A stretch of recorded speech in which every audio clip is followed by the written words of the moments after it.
And I just want you to know, Stephen, I'm honored that you asked me to participate, advisory board, and all this other thing with your, the PRG group, the Paradigm Research Group that you head up. And I just got to say that you're nice to say those nice things about me, but I'm going to just quickly mention something about John Podesta.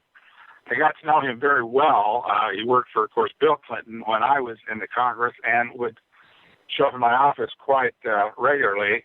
John Podesta is one of the most honorable, honest guys I know. We don't share party affiliation, but John Podesta was absolutely serious and committed to his lifelong pursuit of truth when he said that was his greatest disappointment, leaving the White House in 2014, just last year as he left to take over as the campaign manager for Hillary Clinton.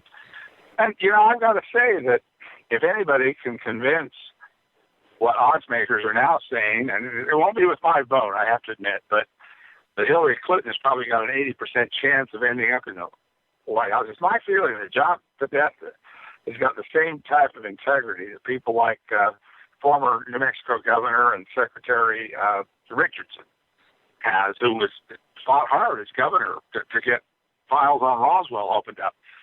That I really do think that John Podesta is going to be a real influence. Stephen, it will be so great to see you again after not seeing you for a couple of years. Thank you. Appreciate it, Congressman. Well, Congressman, as you were part of the Space Committee, clearly this would have been a topic that should have been within that committee.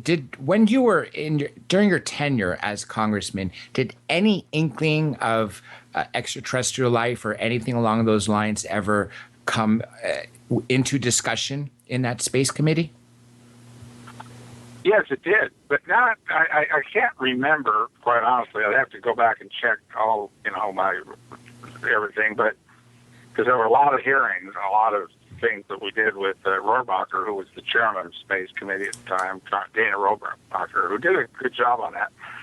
I had many discussions with Congressman Rohrabacher, who absolutely believed, as I did, that, as I expressed in Washington, that even my religious upbringing, so when I would hear comments that the religionists are fighting this whole thing about trying to understand the source of the unidentified flying objects, and so I've been more than open-minded. I would love to find. I really appreciated being able to find some of the evidences for things that I believed were true, but didn't have maybe the scientific knowledge or the understanding, or at least the experience in listening to people that have witnessed things that I was able to get there in the hearings that Steve had organized.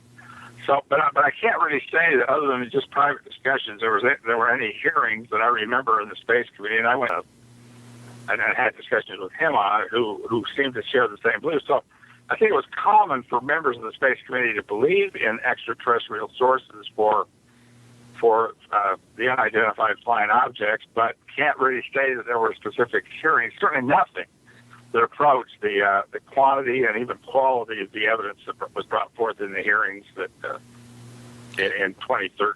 In 2013 at the National Press Club. I think that the witnesses was really superior to anything that had ever been done, and the event that Mr. Bassett put on